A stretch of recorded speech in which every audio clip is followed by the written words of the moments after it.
Good morning. ఈరోజు yummy tasty pesarattu వేసుకున్నాను అనమాట. గట్టి చట్నీ, బీరకాయ చట్నీతోటి.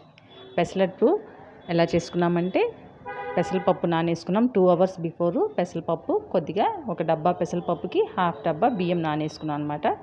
బాగా 2 hours నానిన తర్వాత మనం ఇలా మిక్సీ పట్టుకున్నాం. ఇలా పేస్ట్ అయింది. బాగా మరీ థిన్గా కాదు, మరీ లైట్గా కాకుండా పేస్ట్ చేసుకోవాలి.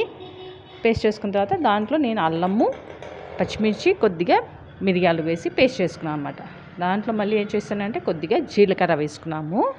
జీలకర్ర కూడా వేసుకొని ఇలా దోశ వేసుకున్నాను అనమాట. జీలకర్ర కూడా వేసుకున్నాం. చాలా బాగుంటుంది, మీరు తప్పకుండా ట్రై చేయండి. ఇలా వేసుకుంటే దోశ అవుతుంది. దోశ రెండు వైపులా ఫ్రై చేసుకుంటే యమ్మీ టేస్టీ పెసరట్టు రెడీ. మీరు తప్పకుండా ట్రై చేయండి. ఫస్ట్ టైం వీడియో చూస్తే లైక్ చేయండి, షేర్ చేయండి, సబ్స్క్రైబ్ చేసుకుని తప్పకుండా ట్రై చేయండి.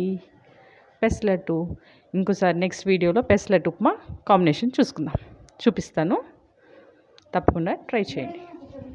పెసరట్టు మీరు తప్పకుండా ట్రై చేయండి. గట్టి చట్నీ అండ్ బీరకాయ చట్నీతోటి తప్పకుండా ట్రై చేయండి. పెసరట్టు, గట్టి చట్నీ, పెసరట్టు. Thank you.